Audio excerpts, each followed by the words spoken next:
Bismillahirrahmanirrahim. Assalamualaikum warahmatullahi wabarakatuh.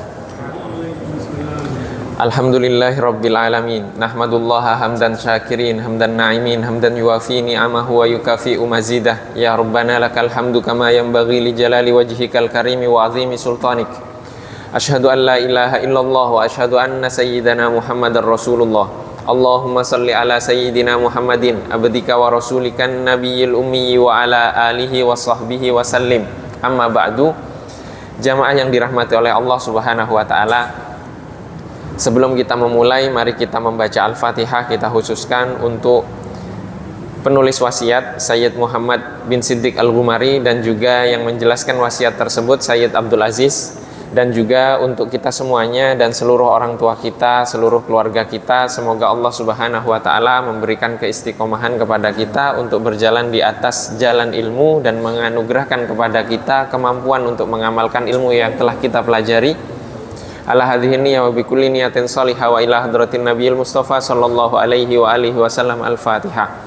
A'udzu billahi minasyaitonir rajim. Bismillahirrahmanirrahim. Alhamdulillahirabbil alamin.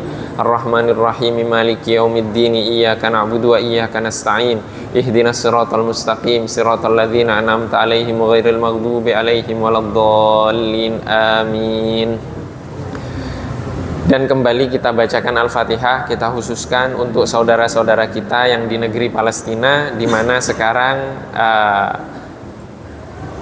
Israel masih menyerang mereka, khususnya di perbatasan Rafah. Semoga Allah Subhanahu wa taala melindungi mereka, menganugerahkan keselamatan bagi mereka, dan memberikan ketabahan bagi para mustadhafin. Ala hadhihi niyyah wa bi kulli niyatin shalihah wa ila hadratin nabiyil mustafa sallallahu alaihi wa alihi wasallam. Al-Fatihah. A'udzu billahi minasyaitonir rajim. Bismillahirrahmanirrahim.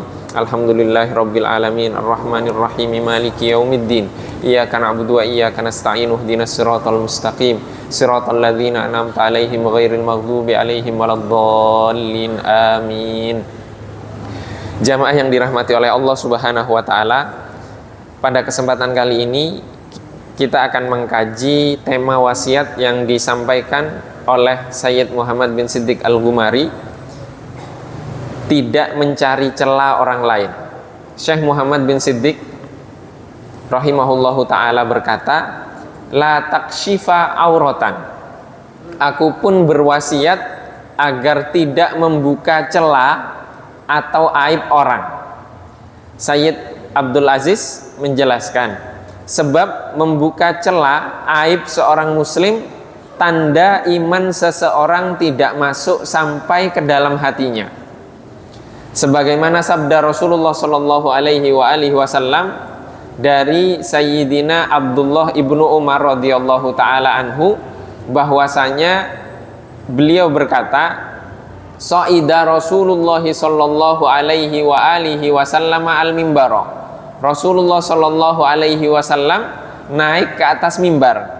Fanada bi sautin rafi'in, dan kemudian beliau menyeru dengan suara yang lantang.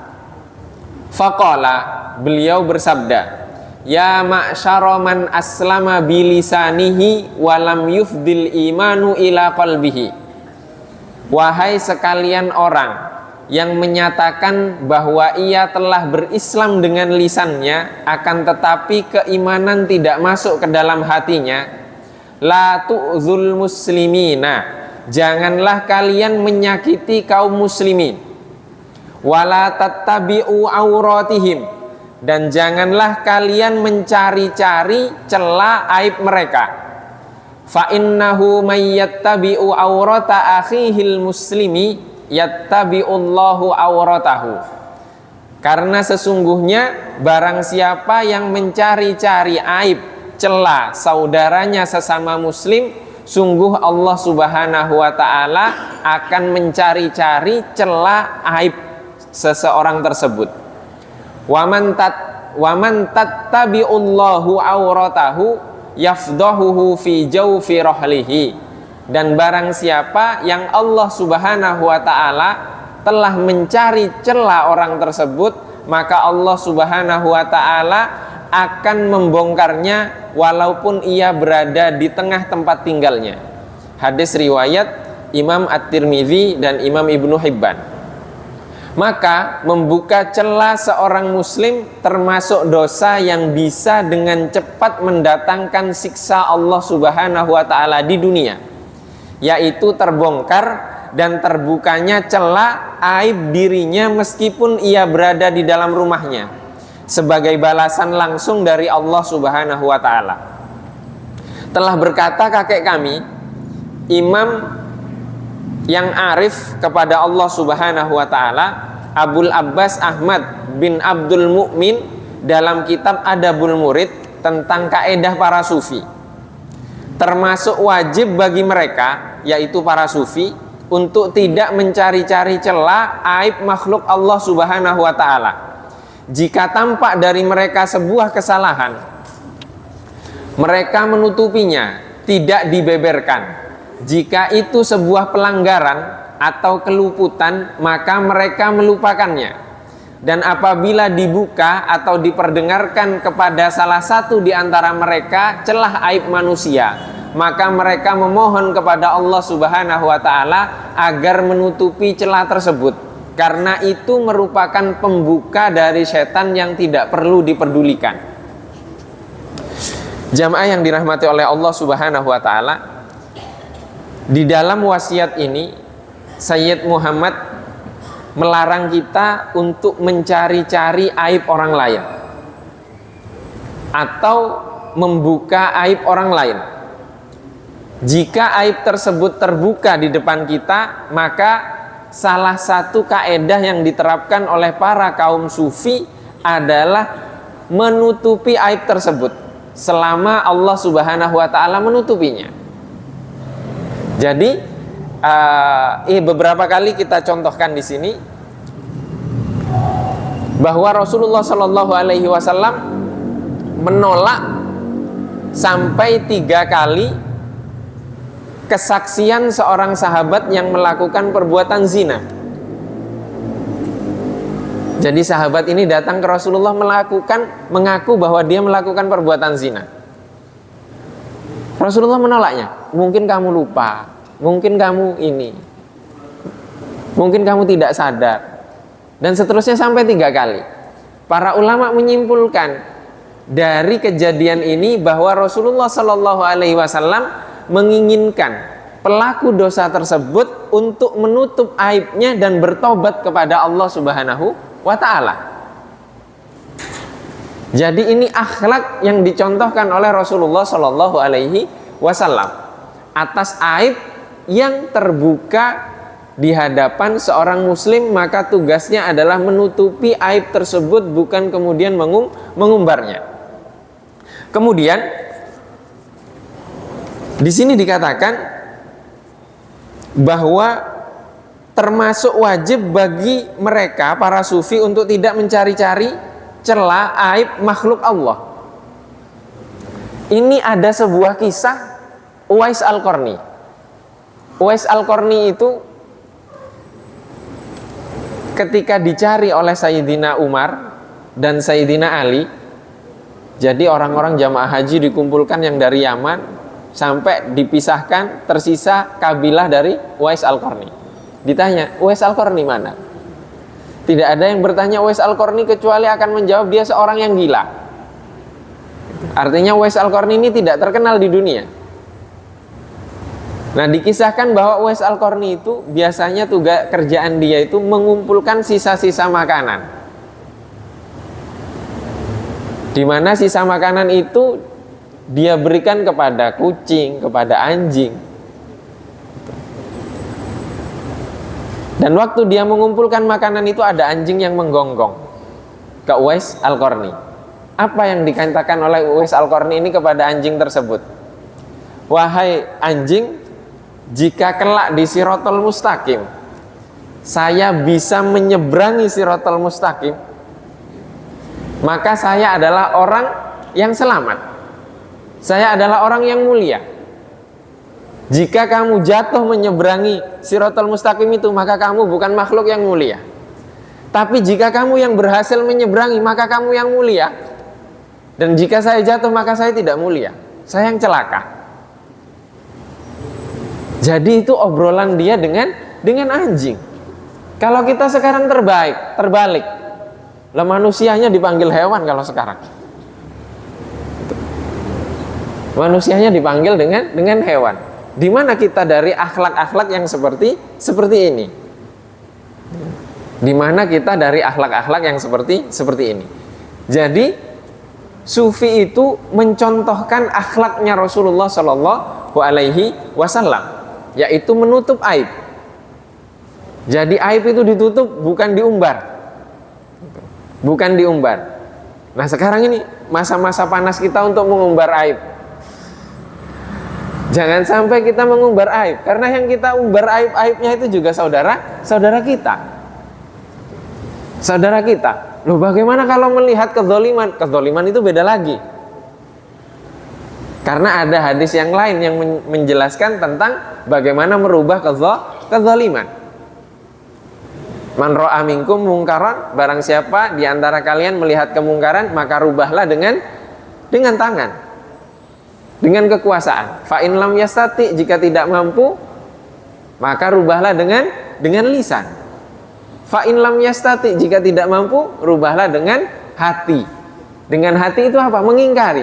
Oh, ini kezaliman ya Allah, tapi saya tidak bisa merubahnya. Saya tidak mampu dengan tangan, tidak mampu dengan lisan. Maka dengan hati itu sudah cukup. Itu sudah cukup. Maka di sini tugas seorang muslim adalah menutup aib dari sesama saudara muslim. Jika tidak menutup aib, maka Allah yang akan membuka aibnya. Allah yang akan membuka aibnya sekalipun orang tersebut berada di tengah keluarganya. Nah, ini adalah peringatan dari Rasulullah Shallallahu Alaihi Wasallam dalam hadis riwayat Imam At-Tirmidzi dan Imam Ibnu Hibban. Kemudian wasiat selanjutnya adalah meninggalkan sifat dengki dan iri. Syekh Muhammad bin Siddiq radhiyallahu taala anhu berkata, la haqudan wala hasudan. Aku pun berwasiat agar tidak menjadi orang yang dengki dan iri. Sayyid Abdul Aziz menjelaskan, sifat dengki adalah engkau menyimpan rasa permusuhan di dalam hati kepada saudaramu, dan engkau menanti momen ia terjatuh terpuruk. Jadi ketidaksukaan, permusuhan di dalam hati kita itu tidak kita ungkapkan, menunggu momennya. Momennya apa? Momennya ketika saudara kita yang kita benci ini, yang kita musuhi ini jatuh atau terpuruk, baru setelah itu kita ungkapkan. Kemudian, dan sifat iri atau hasad atau hasud adalah harapanmu akan hilangnya nikmat yang diperoleh oleh saudaramu. Sifat iri merupakan buah dari sifat dengki. Sebab kedengkian menyeretmu untuk berharap hilangnya nikmat yang dimiliki orang yang kau dengki, serta menyimpan sikap memusuhinya. Inilah makna iri. Keduanya merupakan dosa dan kemaksiatan yang besar, yang merusak iman dan amal, serta dapat mendatangkan laknat dan kemarahan Allah Subhanahu wa Ta'ala. Sebagaimana banyak riwayat menyebutkan, dan telah aku tuturkan hal tersebut dalam kitab Al-Asl. Kita tidak akan memperpanjang pembahasan mengenai hal ini, sebab sudah menjadi hal yang maklum diketahui. Dengki menyimpan kebencian, tapi nunggu momennya. Oh, nanti kalau dia bangkrut, nanti kalau dia kalah, jadi nunggu nih. Apa saya bilang? Kalah kan? Itu tidak boleh seperti itu. Kenapa? Yang kita katakan demikian itu saudara kita juga. Kenapa harus benci? Kenapa harus dengki? Dan ketika kedengkian tersebut melahirkan keinginan agar nikmat itu hilang dari saudara kita, maka itu disebut dengan iri. Dan ini banyak sekali riwayat-riwayat yang menjelaskan tentang bahwa balasannya besar dari Allah Subhanahu wa taala, dan dosanya pun dosa besar. Termasuk dosa besar. Dan di beberapa kajian telah kita kaji, khususnya di kitab Bidayatul Hidayah, ada yang lebih bagaimana orang yang hasad, yang iri, yang dengki itu bisa hidup tenang di dunia. Memang nikmat yang ada di dunia ini milik kita? Kan bukan. Itu dah milik Allah Subhanahu wa taala. Allah yang berhak menganugerahkan nikmatnya kepada siapapun. Lah kok kita yang iri, itu bukan milik kita.